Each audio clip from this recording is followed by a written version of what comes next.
हमारे जीवन में सुख और दुख, लाभ और हानि दो ही कारणों से प्रभावित होते हैं। पहला तो हमारा स्वयं का कर्म और दूसरा ग्रहों की स्थिति। क्या है ग्रहों की स्थिति? और जब अभी अभी ठीक 14 तारीख से सूर्य प्रवेश कर जाएंगे मेष राशि के हृदय स्थल पर अर्थात लग्न पर, और जब सूर्य जैसा प्रभावी ग्रह अपने परम उच्च की राशि मेष में जब प्रवेश करता है तो उसे बहुत अच्छा शुभ प्रभाव मानेंगे। परंतु ये क्या, जैसे ही उन्होंने प्रारंभ किया, प्रवेश किया, मात्र 6 दिनों के बाद उन्हें ग्रहण भी लग गया। आइए जानते हैं इसका क्या प्रभाव पड़ने वाला है मेष राशि पर। कुछ अच्छे हैं, कुछ बुरे हैं और बचने के उपाय भी हैं। तो इन्हीं बातों पर चर्चा होगी। आप यदि मेष राशि के हैं तब यहाँ पर आप निश्चिंत रहें, यहाँ पर बात सिर्फ और सिर्फ मेष राशि की हो रही है। आइए प्रारंभ करते हैं। मेष राशि चूँकि लग्न में ही सूर्य देव गोचर कर जाएंगे 14 तारीख से। हमने यहाँ लिखा सूर्य का गोचर, तो सूर्य का गोचर यहाँ पर 14 अप्रैल 2023 को गोचर कर जाएंगे दोपहर 2:57 पर। एक ऐसी जगह पर पहुँच जाएंगे जो आपके लग्न है। लग्न मतलब सबसे इम्पॉर्टेंट हाउस होता है सारे कुंडली का। वैसे तो सारा कुंडली में हमारे राशियों में सारा घर बहुत इंपॉर्टेंट होता है, परंतु लग्न को सर्वाधिक उपयुक्त माना गया है क्योंकि यही लग्न वह स्थान होता है जहां हम स्वयं होते हैं। विचार कीजिए, यदि हमारे ऊपर सूर्य की स्थिति बन जाए, सूर्य चूंकि हमारा पंचमेश भी है, पंचम भाव का अधिपति लग्न पर आ जाए, कितना शुभ स्थिति मानेंगे। 14 तारीख से आएंगे, आते साथ ही क्या करेंगे, ये पंचम भाव को एक्टिवेट कर देंगे आपके लाइफ में। पंचम भाव कहेगा, पंचम भाव है आपके एजुकेशन का, आपके स्किल्स का, आपके प्रमोशन का, आपके पुरस्कार का। ये सब देने के लिए यहाँ पर सूर्य देव आए हुए हैं। कोई बहुत बड़ा रिवॉर्ड भी मिलने वाला है, ऐसा मान सकते हैं। सूर्य जब भी पंचमेश होकर के, क्योंकि पंचम भाव हमारा प्रारब्ध होता है, और जब प्रारब्ध भाव के स्वामी लग्न पर चले जाए तो इस टाइम पर सबसे ज़्यादा जो शुभ प्रभाव मिलता है वह हमारे प्रारब्ध का प्रतिफल भी मिलता है। सूर्य को कहीं ना कहीं हम लोग जोड़ते हैं अपने जीवन में हमारे हड्डियों से, हमारे पित्त से, और साथ में हमारे पिता जो हैं वो सब सूर्य के अधीन आते हैं। जो उच्चाधिकारी हैं, जो गवर्नमेंट सेक्टर से जुड़े हुए हैं, ये सारे लोग सूर्य के आधिपत्य में आते हैं। यही सूर्य जब लग्न में आकर के सुंदर राजयोग की स्थिति बना रहा है, परंतु ठीक जैसे ही ये पहुँचे तुरंत उसके बाद राहु देव, क्योंकि राहु देव पहले ही वहाँ पर मौजूद थे, राहु देव ने स्वयं स्वागत किया है, ये लगन पर ही राहु देव मौजूद हैं, और सूर्य का उन्होंने स्वयं स्वागत किया है। राहु देव से तो पहले से चल रहे हैं, परंतु ठीक 20 तारीख को वैशाख कृष्ण पक्ष अमावस्या के दिन, 20 अप्रैल को जब ये अमावस्या आएगी, उसी दिन ये राहु और सूर्य एक साथ होने के कारण एक डिग्री में एक ऐसी स्थिति बन जाएगी दोनों की डिग्रियों में, जो आपस में मिलकर के सूर्य ग्रहण नाम का योग बनाते हैं। जब सूर्य जैसे प्रभावी ग्रह को राहु ग्रसित कर ले तो अब यहाँ पर थोड़ा सा प्रॉब्लम आना प्रारंभ हो जाएगा। देखिए, ये प्रॉब्लम हमेशा के लिए नहीं होगा। सबसे पहले ये जान लीजिए आप कि ये जो सूर्य ग्रहण का जो प्रभाव होता है, ये प्रभाव कोई बहुत लंबे समय के लिए या बहुत कम समय के लिए नहीं होता। सूर्य ग्रहण का प्रभाव लगभग अमावस्या से अगले अमावस्या तक होता है, मतलब आप मान सकते हैं कि 1 महीने तक। अब क्या होगा इस 1 महीने के अंदर? एक तरफ तो आपने देखा बाकी अन्य ग्रहों, शनि मंगल इत्यादि सभी ग्रहों का सुफल मिल रहा है, परंतु जैसे सूर्य राहु एक संग मिल करके सूर्य ग्रहण बना दिए तो कहाँ पर बना है? एक तरफ जहाँ पर सूर्य आपको अच्छी स्थिति प्रदान कर रहा था, वहीं पर अब राहु के साथ मिलने के कारण सूर्य हो गया है निर्बल।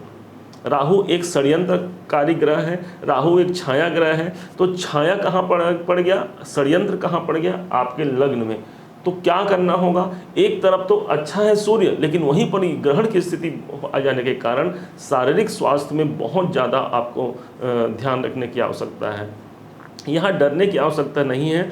कहा जाता है कि जो जानकारी ही हमारा उपाय है। तो इसलिए लग्न में यदि सूर्य राहु का कॉम्बिनेशन है, सूर्य ग्रहण का प्रभाव है, तो यहाँ पर स्वास्थ्य पर आपको ध्यान देने की आवश्यकता है। यदि कोई स्वास्थ्य समस्या पहले से चल रही है तो उसका ट्रीटमेंट अच्छे से कराते रहें, समय समय पर अपना हेल्थ चेकअप कराते रहें। इस 1 महीने के दौरान स्वास्थ्य बिगड़ सकती है। यही वो भाव है जो आपके पर्सनालिटी का है। तो इस टाइम पर कुछ बुझे से नज़र आ रहे हैं, ख्याल किसका है? वाली बात हो सकती है। तो इसलिए अभी के समय पर कोई बहुत बड़ा अपना स्वयं का डिसीजन भी अगर लेना चाहें तो किसी गुरु का साथ जरूर ले लें, किसी अन्य से, किसी जानकार व्यक्ति से अपने डिसीजन को आपको ध्यान में रखना चाहिए। अब यहाँ से सूर्य जब यहाँ पर आए हैं और साथ में किस भाव के अधिपति हैं, तो आपके पंचम भाव के अधिपति हैं मेष राशि के, तो पंचम भाव का स्वामी ग्रहण लग रहा है, तो पांचवें भाव का नेगेटिव रिजल्ट मिल सकता है।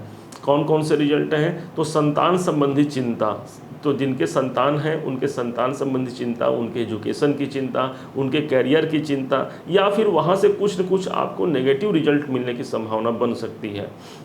जिनके संतान होने वाले हैं वो तो विशेष ध्यान रखेंगे, गर्भवती महिलाएं भी इस टाइम पर विशेष ध्यान रखेंगे, विशेष कर मेष राशि के लोग, क्योंकि मेष राशि के पंचम जो कि गर्भ का भाव भी होता है हमारे जीवन में, हमारे संतान का भाव यही है, तो इसलिए संतान पर कोई हानि न पहुंचे इसका सतर्कतापूर्वक ध्यान रखते हुए इस सूर्य ग्रहण के प्रभाव को आप समझेंगे। अंत में हम उपाय भी बताएंगे, इस उपाय को आप समझिएगा, लेकिन पहले इसे समझ लेते हैं।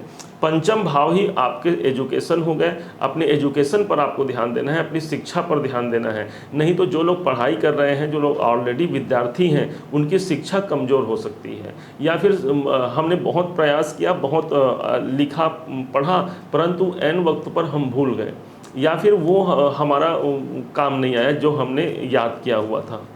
पंचम भाव ही वो स्थान हो गया जहाँ पर आपको दैनिक जीवन में आप लोगों से जुड़ते हैं, यहाँ पर कुछ कमी देखने को मिल सकती है। जो आपके हितकारी होते हैं, जो लोग आपसे वादा किए थे कि हम आपके अमुक कार्य कर देंगे या हम आपको कोई चीज़ आपको देंगे, तो वहाँ पर आपको कमी देखने को मिल सकती है। पंचम भाव जब निष्प्रभावी हो जाता है या पंचमेश जब राहु के अधीन हो जाता है, उस टाइम पर जो हमने शेयर मार्केट इत्यादि में यदि पैसा लगाया है तो वहाँ पर भी हमें कुछ नेगेटिव प्रभाव देखने को मिल सकता है।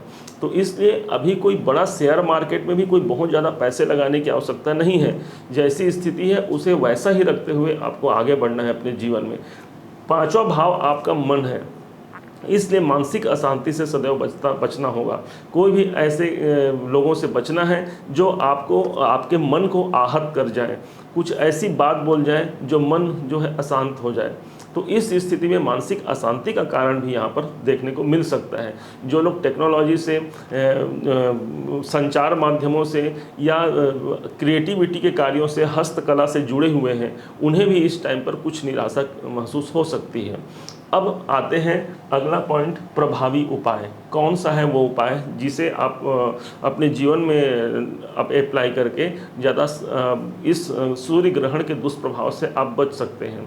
तो माना जाता है कि सूर्य के सबसे ज़्यादा जो करीब अभी इस टाइम पर होते हैं वो राहु होते हैं, क्योंकि उसी के राहु के ग्रसने के कारण सूर्य यहाँ पर प्रताड़ित माने जाते हैं। तो इस सूर्य ग्रहण या इस पूरे एक महीने, इस अमावस्या से अगले अमावस्या, मतलब अभी वैशाख अमावस्या को ये लगा हुआ है ग्रहण, तो अगले अमावस्या तक, वैशाख बाद ज्येष्ठ अमावस्या तक एक महीने आपको सूर्य मंत्रों का आप जाप कर सकते हैं। यदि आपके कुंडली में ऑलरेडी सूर्य ग्रहण का योग है तो आपको ज़्यादा कष्ट समस्याओं का सामना करना पड़ सकता है।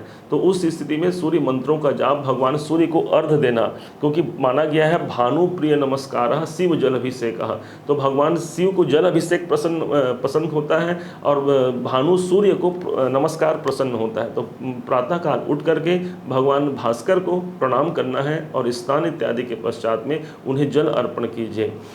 गुरु मंत्र, यदि आपने गुरु दीक्षा लिया हुआ है तो गुरु मंत्रों का जाप विशेष आपको शुभ प्रदान कर सकता है, या फिर मात्र ओम नमः शिवाय के मंत्र जाप से भी यह प्रभाव दूर हो सकता है। कारण ये है कि राहु, जब आप सबको पता है वो कहानी की जो कथा है हमारे पुराणों में, कि जब सूर्य का गला छेदन कर दिया था भगवान नारायण जी ने, तो उस समय पर ये राहु चले गए भगवान शिव के पास और कहें कि महाराज मैं क्या करूं, मैं अब आधे शरीर का, मेरा तो शरीर है नहीं, मैं तो सिर्फ गले से हूं मैं, तो अब मैं क्या करूं। तो भगवान शिव ने कहा था कि तुम्हें मैं अपने मुंडमाल बना करके रखूंगा, और भगवान शिव ने इन्हीं राहु को अपने मुंडमाल, अपने हार बना करके राहु को रख लिया था। और तब से लेकर के अब तक ये राहु सदैव भगवान शिव की कृपा यदि किसी को प्राप्त हो जाती है, उस पर अपना बहुत ज़्यादा अशुभ प्रभाव नहीं जानते, ऐसा शास्त्रों का मत है। तो भगवान शिव पर निरंतर जल अर्पण करते रहें, उनके आशीर्वाद से यह सूर्य ग्रहण का प्रभाव निस्तेज हो जाएगा और आपके जीवन में फिर से वही शुभता और संपन्नता व्याप्त रहेगी। उम्मीद है आप मेष राशि के जातक इसे भली भांति समझ पाए होंगे। यदि आप इसे भली भांति समझ पाए हैं, मेरे समझाने का प्रयास यदि आपको उचित लग रहा है, उत्तम लग रहा है, तो आप इस लाइक कीजिएगा। अभी तक यदि आपने सब्सक्राइब नहीं किया है तो सब्सक्राइब कीजिएगा और एक प्यारा सा कमेंट करके मुझे मेरा आत्मबल भी बढ़ाइएगा। आप सबका दिवस सदैव मंगलमय हो, इसी शुभकामनाओं के साथ। जय श्री राम।